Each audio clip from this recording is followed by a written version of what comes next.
Hello and welcome to Audi ITV. Today we'll be dealing with a technical treat, and that would be the 12-cylinder diesel engine. And that 12-cylinder engine is right here under the bonnet of this Q7. When discussing engines, one man is indispensable, Wolfgang Mattes from Audi Service Training. Hello. Hello, Thomas. Hello, Thomas. Hello, viewers. A 12-cylinder diesel. Some people might think you've just taken two 6-cylinder engines. But that's not the case here.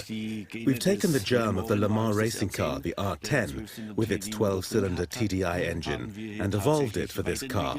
And our 6-cylinder also has a V-angle of 90 degrees, and the 12-cylinder has a V-angle of 60 degrees. That is, a V12 has a firing order of 60 degrees. So it also has a 60-degree V-angle. It's very compact. We'll talk more about the engine soon, and of course about this car as well. It looks different from the usual Q7. Let's have a look at the engine that we have in here. And here it is. Let's remove the cover. I can do it with one hand. Almost got it. It's quite heavy. There it is. You wanted to tell us something about it. It's easy to service. Yes, it's easy for mechanics if they ever have to do any work on it. For instance, as you can see here, the oil filter is right at the front. Changing and filling the oil is no big deal. You can see very clearly here how the oil filter is positioned as far forward as possible. We'll talk about this engine in great detail, as well as the technical specs. We'll also look at developments concerning the chain drive, cylinder head and fuel injection system. There's plenty of new things. But I recognize the car without having to look under the bonnet. True, just by looking. Let's have a look then. Here's how to recognize when the Q7 has the 12-cylinder diesel engine. Wolfgang, tell us. It has a powerful wide build. It has enlarged fenders due to fitted wheel housings. The front grille is impressive. And even the skirt itself has giant air intakes. And as we saw just now, the vehicle is fully equipped with ceramic brakes, which are standard on this Audi vehicle. They're necessary for the weight. Of course, how much does it weigh? Fully equipped like this one here, the complete vehicle weighs 2,700 kilograms. And it goes 250, at least. But it's limited to 250 kilometers per hour. It could do more, but we limit the vehicles to 250. After all, braking at this speed with this much weight is already quite a feat. That makes sense with a car this powerful. And we'll see just how powerful it is by taking a look at the technical specs for the Q7 with the 12-cylinder diesel.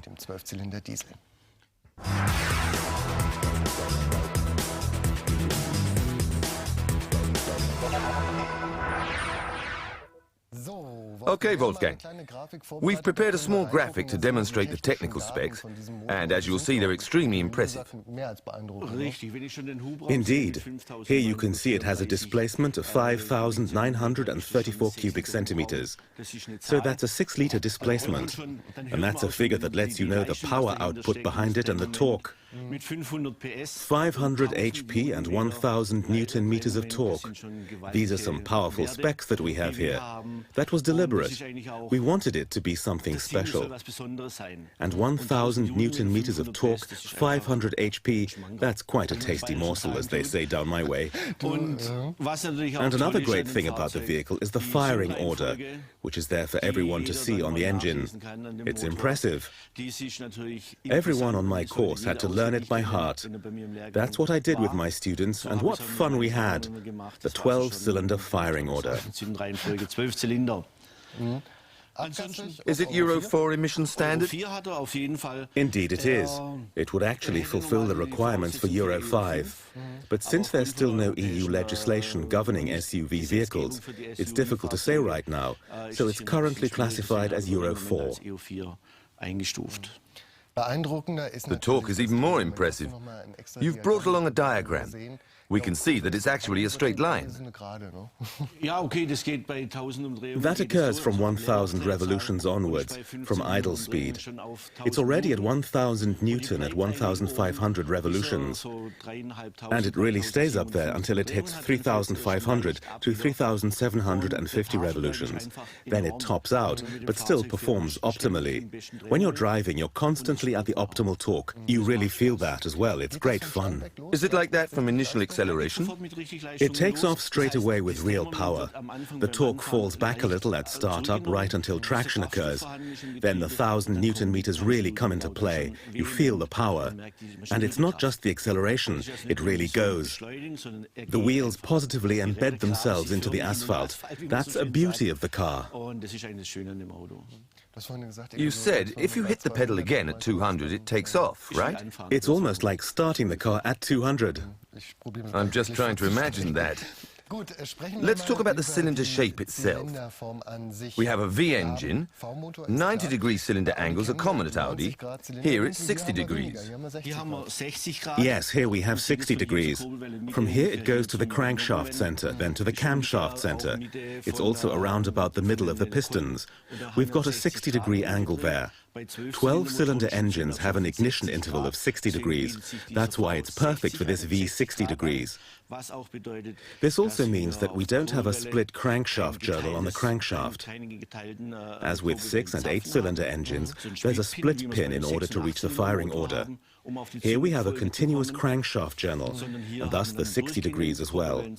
An advantage of all this is that the engine is small, so that it can fit under the bonnet. The downside is its height. Sodass auch hier in den Motor reinkommt, was natürlich der Nachteil ist, baut sehr hoch dann. You brought an animation with you which will prove this 60-degree angle. The film will make everything clear. Okay, we're coming up to it.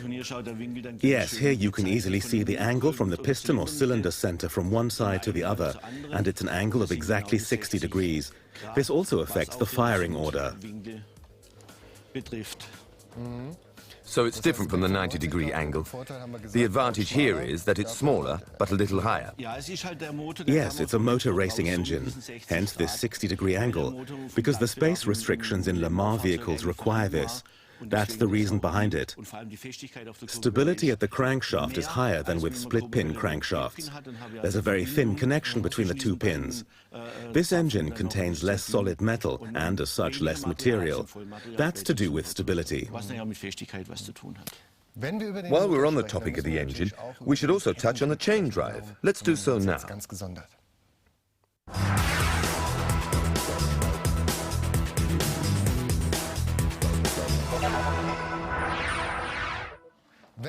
We're dealing with a 12-cylinder engine here, so it's a fair assumption that the chain drive will be a rather complex matter. It sounds complicated and looks complicated, but really it's not. Let's have a look now at the chain drive. Can you open that side? And I'll do this side. The world's fastest mechanic. Easier when there's only one screw. I'll remove the main engine cover so we can have a good look inside. Okay, it all looks pretty... Complicated? Not at all. It just looks it. Is there one chain drive? There are actually two separate chain drives that are not connected to each other with chains, as is usually the case. There's the lower drive. That's the lower section here. Crankshaft to the high-pressure pumps here and here. And the oil pump drive is a separate chain drive. It's not connected with chains, unlike previous Audi V engines. Up here over the camshaft drive, here and here. And the coupling link over here is known as a gear wheel module. That's the special feature? The engine's special feature. We don't have a triangle drive that would normally make the connection between crankshaft and camshaft drive.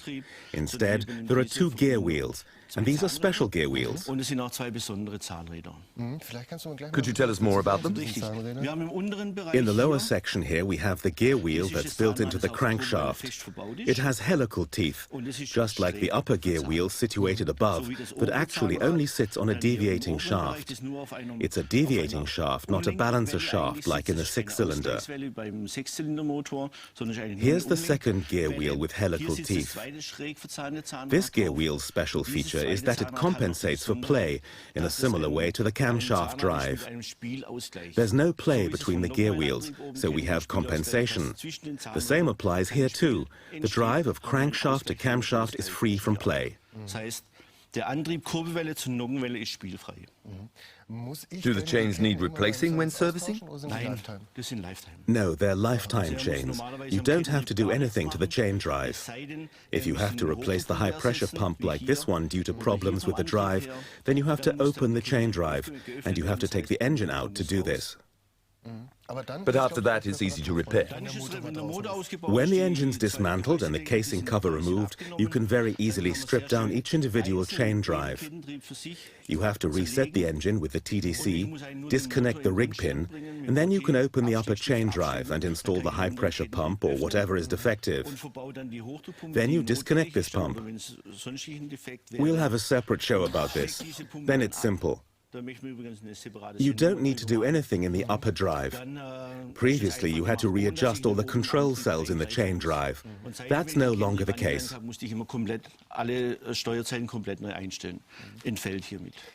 Something came to your attention during the course to do with the casing cover seal.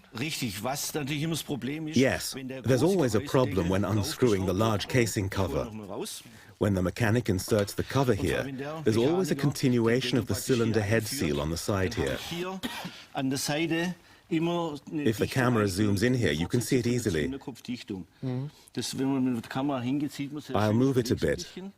The mechanic who screwed this to the engine didn't take care and damaged the seal, which is actually the casing cover seal for this engine cover. He pushed the thing down. This causes the problem that when the engine's on, oil leaks out. So it must sit perfectly flat. Yes, and when fitting it back on, the best thing is to push the cover from below and position it first at these two places. This way the seal is retained. It's a serious problem. If there are leakages and the cover is mounted wrongly, the engine has to be dismantled. That's very time-consuming. You're letting a few secrets from the course slip there. Now we'll take a look at another animation. The chain drive seems complex, but this will make everything clear. Let's watch the animation. Let's do that. It's an important one because it shows everything very clearly. We can see both the upper and lower parts. You see the separate chain drive with the gear wheel module in between. And here you can see another part which isn't included in series production engines anymore, the upper middle part. The camshaft drive powers it via a gear wheel. That's the coolant pump that was located here in the racing car engine, but which has been shifted to another place in the series.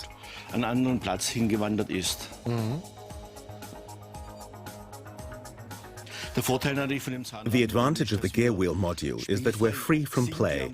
There's no clearance through the chain tensioner. There's always movement in the tensioners during load changes. That's not the case with the gear wheel module, so this optimizes the control time. Making all repairs easier. Exactly. It's also good as far as exhaust gas legislation is concerned. With exact control times, you have improved exhaust gas characteristics. Let's go back to how it makes repairs easier. We're at the cylinder head. That's also extremely easy to repair, right? Easy to repair insofar as the engine has to be dismantled in order to repair the cylinder head. It can no longer be done when assembled. The reason it's easy to repair lies here within the cylinder head itself. I'll just take the cover off and put it over here. As we can see, this is a typical Audi engine. Correct. Here we've gone back and made use of Audi's modular system. You can immediately recognize the camshaft drive with this compensation for play that I mentioned, with a gear wheel module from the chain drive. We have built-in camshafts. That means it's a piping system with mounted cams that are hydroformed so that the cams sit properly. Previously, it was always necessary to remove the camshafts if you wanted to get at the valve gear, some valve springs or shank seal.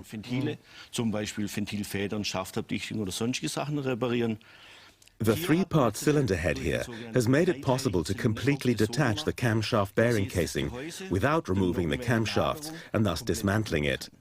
You also no longer need a special tool to reinstall it.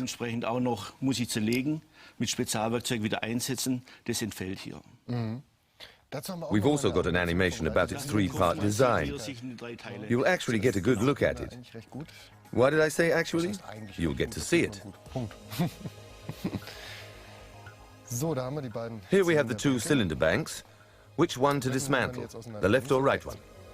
This is the right cylinder bank.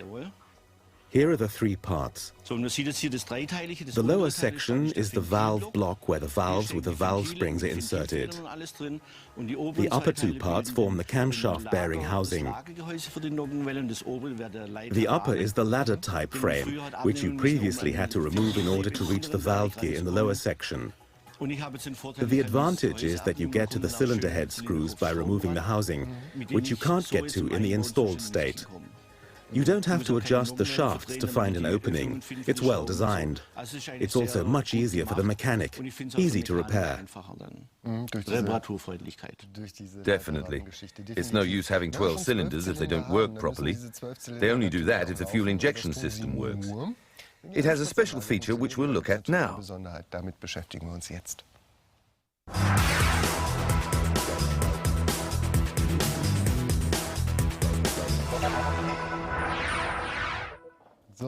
So, now we can get to the fuel injection system. We can take a look at it.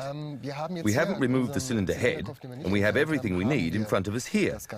Is this system similar to the one we know with 8 cylinders? The common rail system is the same as in all our other models, but this 12-cylinder engine has two separate injection systems. Each cylinder bank has its own injection system. Are the two banks totally separate? Yes. They're each controlled by an ECU on the master-slave principle. Let's run through the components. The components begin here. Here we have a double piston pump high-pressure pump, a CP 4.2. That means common rail piezo injector, 4th generation, 2 pistons. Hence the two back here. Both lines, both pistons connected on a rail. The two entry points are here and here. Both high-pressure pumps now pump the fuel at high pressure into this rail. This rail firstly contains the fuel pressure regulator that controls the pressure and the pressure sensor at the end of the rail that monitors everything. And of course, 6 injectors for each separate cylinder bank.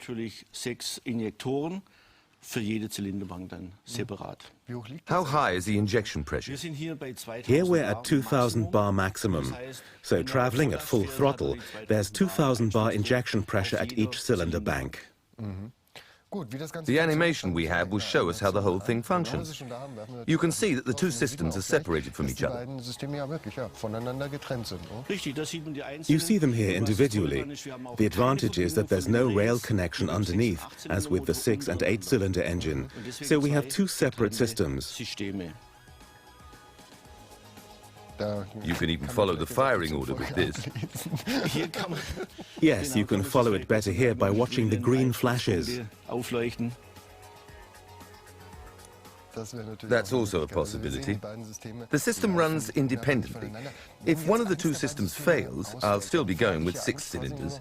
Would you notice, or does it work differently?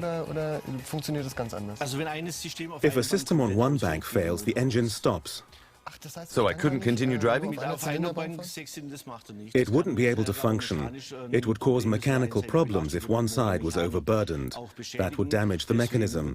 The system would switch off. We tried this during the course. If I remove the fuel pressure regulator, the engine comes to a stop. There are no emergency operating features for the cylinder bank. However, there is a fail-safe for when individual cylinders fail. Then it would definitely keep running. Would the customer notice this? With 12 cylinders? If it's one cylinder, the customer wouldn't notice. At some point, the engine warning light will come on. A workshop should then take a look at it. The customer wouldn't really notice. They wouldn't notice a single cylinder failing. I've asked a few questions, and now you have the chance to do the same. If you have questions on the 12-cylinder diesel, then send them to us now. We'll be back in the studio soon. The first question comes from Audi Center Wiesbaden. What does a red stained section in the oil filler cap mean? They noticed this in a demo car. Is it a contrast medium? During the run-in period or the first filling, contrast media is put into the oil in the engines made in Győr. This is done to find out if there are leaks during the run-in period. When dealing with warranties, this allows you to see more quickly where oil is leaking from the engine, if that's the case. Hence the contrast media. It changes color, particularly if the engine has been running. With our engines, the coating is a greenish color. It's only the contrast medium, but well observed. Der Belag, und das ist eigentlich nur das Kontrastmittel, was er auch schon angesprochen hat. Aber gut beobachtet, ja. Armin Henn wants to know, does the crankshaft turn anti-clockwise? Does it? It revolves to the right. That would be clockwise. If I'm in front of the engine. In the direction of travel? Yes, in the direction of travel. Then it revolves to the left.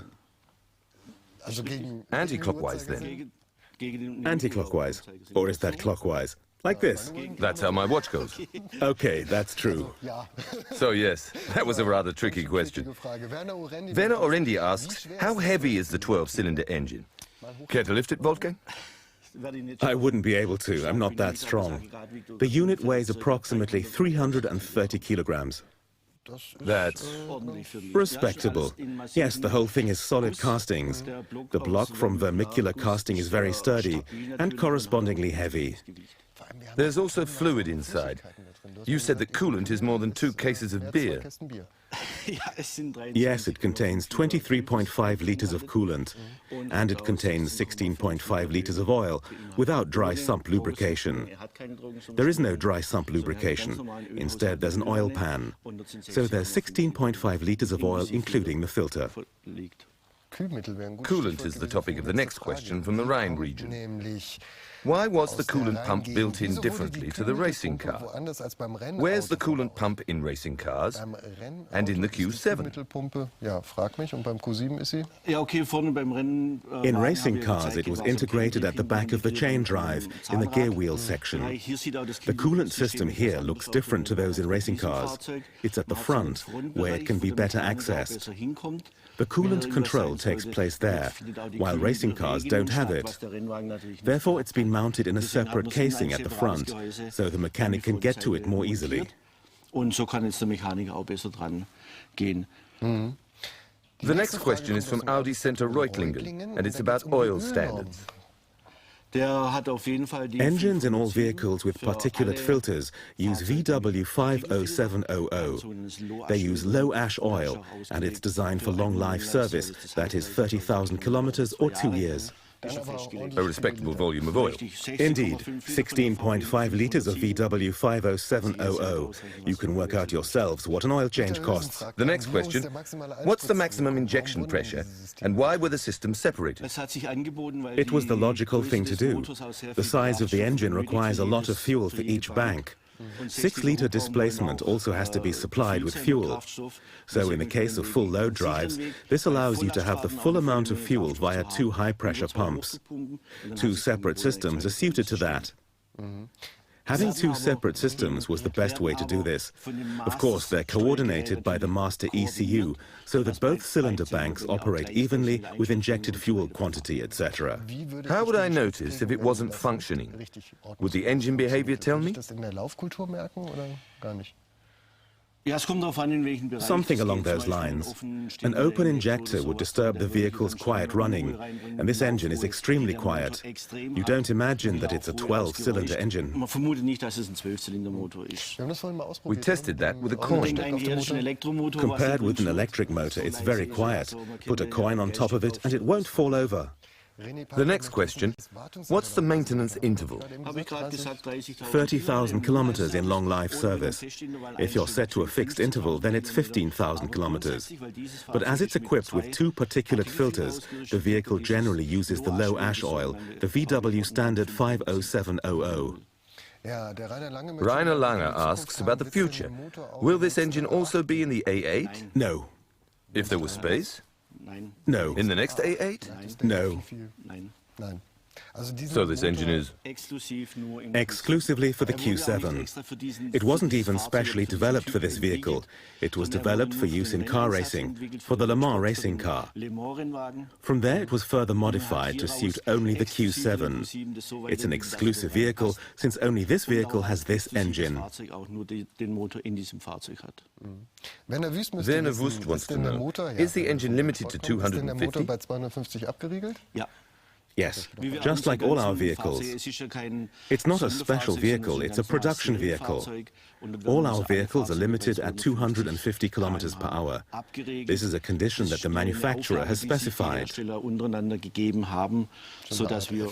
A kind of self-censorship. Sebastian Schwingenschlugel asks, if you replace the chain unit when changing a pump, must you also replace the second one?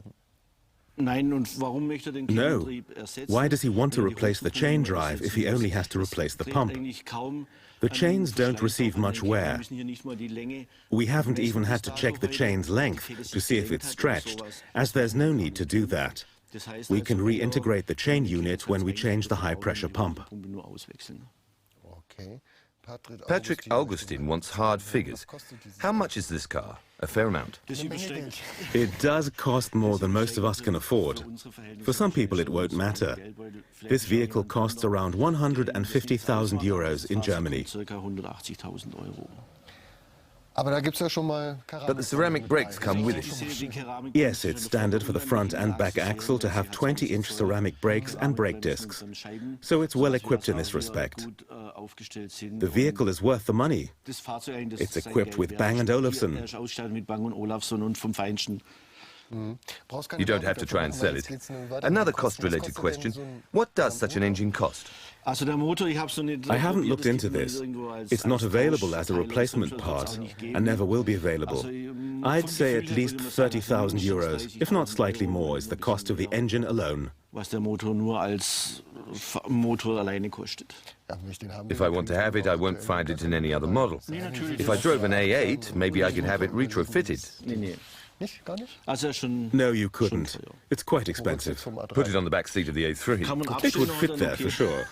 A question that's verging on pseudo-philosophical.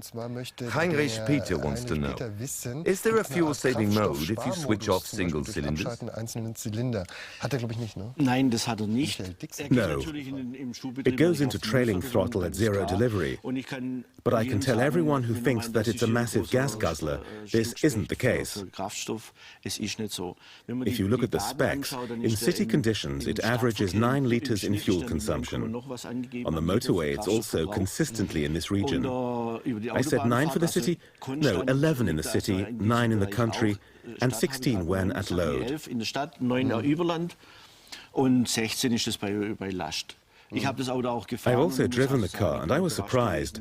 It was under 10 liters from Neckarsulm to Ingolstadt most of the time I was driving. The engine only guzzled fuel when I really pushed it. But you have to bear a few things in mind. This 6-liter displacement, the 1,000 Newton meters, and the 500 HP, it's really economical. Last question from Johannes Gerauer. Can you order the contrast medium, and should you refill it when changing the oil? No, it's only for the first filling, in order to spot leaks. That settles the matter as to whether it leaks or not. It's not refilled again.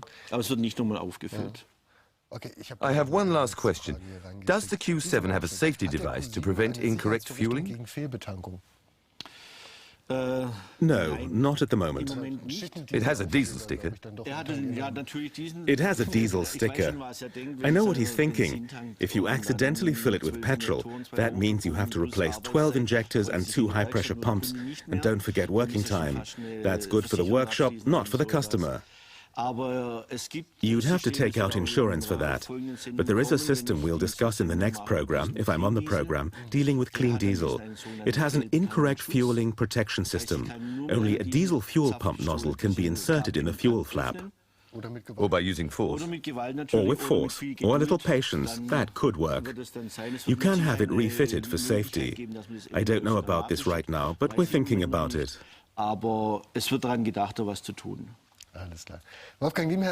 Thanks for your answers, and thanks for your questions. If we didn't answer it, check out Audi ITV Net. The answers to your questions are there.